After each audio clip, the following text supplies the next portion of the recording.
नमस्कार, मैं रवि आसलीवाल। सकारात्मक खबरों में आपका स्वागत है। आप न्यूज़ के चैनल इसलिए देखते हैं ताकि आपको सूचना मिल सके, और अगर आप सूचना प्राप्त करना चाहते हैं तो आप हमारे चैनल को सब्सक्राइब कर सकते हैं।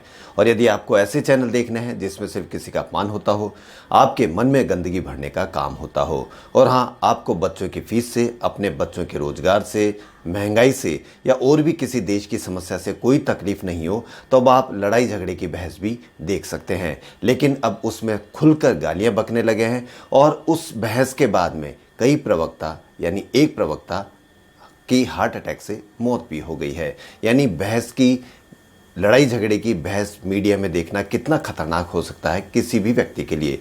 तो हो सकता हो कि आप पर इसका फर्क ना पड़े, लेकिन अपने परिवार पे, बच्चों पे इसका क्या फर्क पड़ सकता है, यह सोचने का विषय है। अब इनमें गालियों की ऐसी शानदार भरमार होने लगी है कि खुलेआम मीडिया में गालियां बकने लगी है। तो अगर ऐसे मीडिया बहस को देखना छोड़ दोगे तो देश की समस्याएं बताई जाएगी।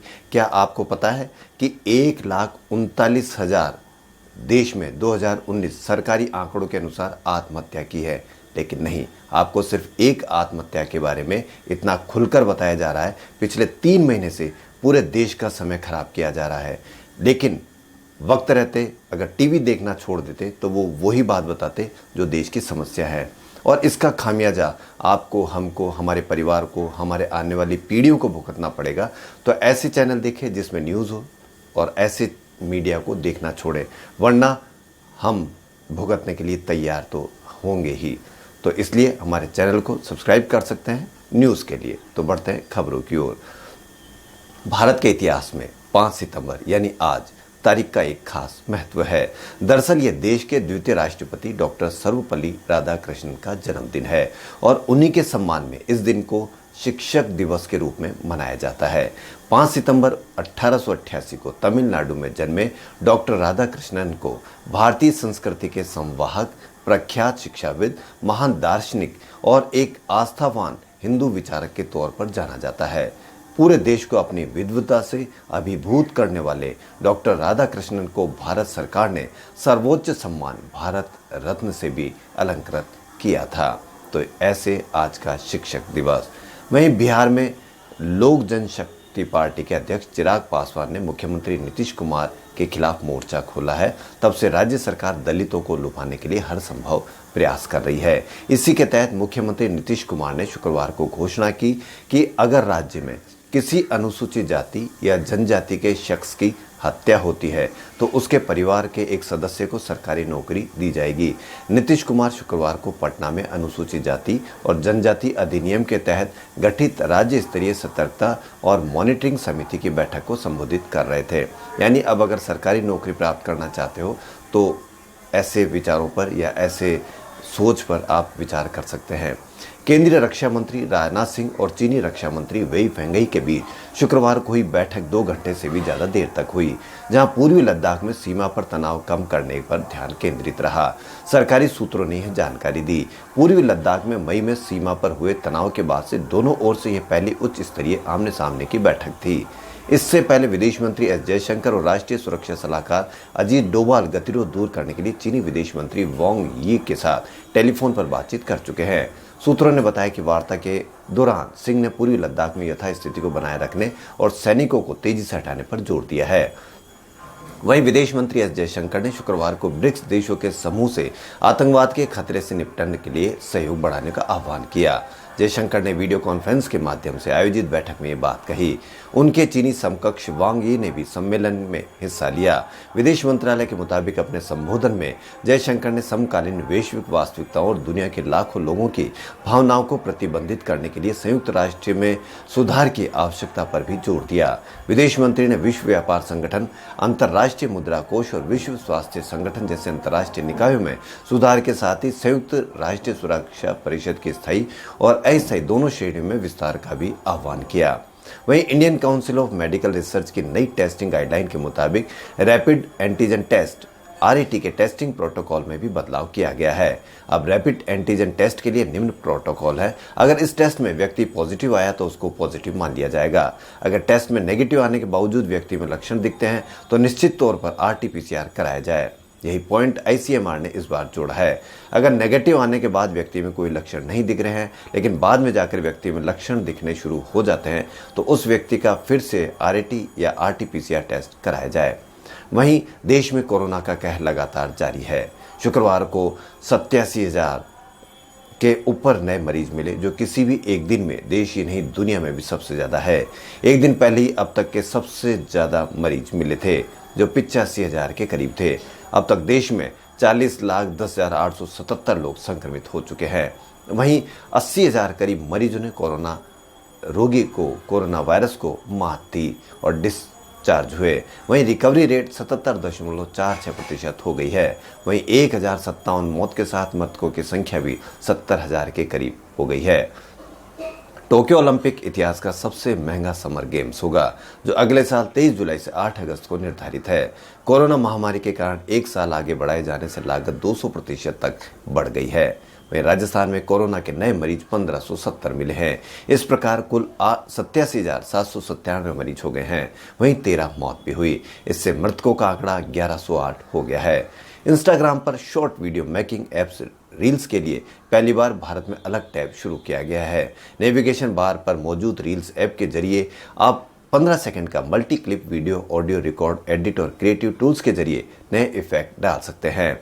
दिल्ली के अंतर्राष्ट्रीय इंदिरा गांधी हवाई अड्डे पर देश की पहली on site corona test lab स्थापित हो रही है। यहां से दूसरे देशों से आने वाले विदेशियों की आरटीपीसीआर टेस्ट रिपोर्ट 4 से 6 घंटे में मिल सकेगी। राजस्थान हाउसिंग बोर्ड राजस्थान के 21 शहरों के 50 पार्कों में ओपन जिम लगाएगा। बोर्ड ने इन जिलों में इक्विपमेंट की आपूर्ति के लिए कार्यादेश जारी किए हैं। पिछले कई महीनों से व्यापार में कमी रही, तो कई सामान खाने के एक्सपायरी भी डेट हो चुके थे। अब उन व्यापारियों ने उन एक्सपायरी डेट को बदलकर करंट वाली डेट यानी आज की डेट लगाकर उसको बाजार में सप्लाई कर दिया है। यह हमारे समाज का नया चेहरा है, जो हमारे ही लोगों को मारने पर तुला हुआ है। इस प्रकार हम कौन से समाज में जी रहे हैं, जो हमारे साथी, जो हमारे परिवार के लोग, जो हमारे समाज के लोग, हम एक दूसरे को मारने पर लगे हुए हैं। उन समाज के व्यापारियों को, दुश्मनों को ये देखना चाहिए कि इसके खाने से जब ये लोग खाएंगे तो किस तरह से बीमार होंगे, किस तरह से हमारी अर्थव्यवस्था को चौपट करने पर लगे हुए हैं। ऐसे लोगों के खिलाफ कड़ी से कड़ी कार्रवाई की जानी चाहिए और जितनी जल्दी हो सके। यह भी बलात्कारी की तरह ही बलात्कारी से ज़्यादा घोर निंदनीय अपराध है और आने वाले टाइम में इतनी सख्त सजा मिले ताकि लोग संभल कर ऐसा व्यापार कर सके।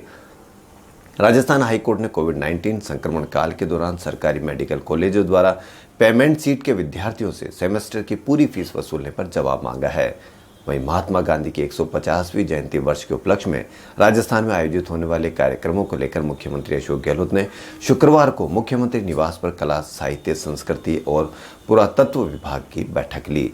राजस्थान के बीसलपुर बांध क्षेत्र में 313.378 मीटर पानी आया है। मुकेश अंबानी रिलायंस रिटेल में $100 करोड़ यानी 7,400 करोड़ रुपए का निवेश हासिल करने के लिए private equity fund silver lake partner से बात कर रहे हैं। भारतीय कंपनियों ने गिरती अर्थव्यवस्था के बीच रिकॉर्ड 2.27 लाख करोड़ रुपए की इक्विटी पूंजी जुटाई है। अमूल की ओर से शिक्षक दिवस यानी आज 5 सितंबर दोपहर 2 बजे से 6 सितंबर 2 बजे तक फेसबुक पर 24 घंटे का live non stop cooking session आयोजित कर रहा है। इस तरह कंपनी शिक्षक दिवस मनाने जा रही है। वहीं लाडनू जैन विश्व भारती संस्थान को फिर से आईएसओ का मानक प्रमाण पत्र ISO 1401/2015 प्राप्त हुआ है। यह प्रमाण पत्र संस्थान को पर्यावरण प्रबंध तंत्र के क्षेत्र में प्रदान किया गया है। प्रमाण पत्र में बताया गया कि जैन विश्व भारती संस्थान कला, विज्ञान, वाणिज्य, शिक्षा, सामाजिक विज्ञान, शांति अध्ययन आदि क्षेत्रों में समाज के लिए विभिन्न स्नातक और स्नातकोत्तर शैक्षणिक कार्यक्रम प्रदान करके उत्कृष्टता के उच्चतम क्षमा करें अंतर्राष्ट्रीय मानकों पर शिक्षा, शिक्षण और अनुसंधान के माध्यम से समाज में योगदान दे रहा है, जिसमें ओरिएंटल अध्ययन पर विशेष ध्यान दिया जाता है। जैन विश्व भारती संस्थान ने अपनी योग्यता के 30 वर्षों में लगातार गुणवत्ता प्रबंधन, स्वास्थ्य, सुरक्षा, पर्यावरण आदि विभिन्न क्षेत्रों में विशेष सजगता और जागरूकता के साथ उच्च मानकों को स्थापित किया है। संस्थान को यह तीसरा ISO प्रमाण पत्र मिला है, जिस पर यहां समस्त स्टाफ ने हर्ष जताया है। Reality TV show big boss 13 के रनर अप रहे आसिम रियाज सोशल मीडिया प्लेटफॉर्म पर चर्चित प्रतिभागियों में से एक है। शो से निकलने के बाद भी आसिम रियाज लगातार सुर्खियों में है। आसिम के साथ हिट हुई हिमांशी खुराना से उनकी लव स्टोरी, दोनों बिग बॉस के घर में एक दूसरे के करीब आए और घर से बाहर आने के बाद भी दोनों अक्सर कई मौक़ों पर एक साथ देखा जा चुका है। अब हासिम और हिमांशी का नया म्यूजिक वीडियो रिलीज हो गया है। वीडियो रिलीज होते ही इंटरनेट पर वह छा गया।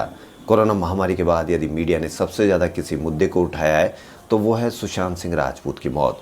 पिछले कुछ महीनों से सुशांत टीआरपी की अंधी दौड़ में मीडिया चैनल भाग रहे हैं और न्यूज़ चैनलों में जगह पाए हुए हैं।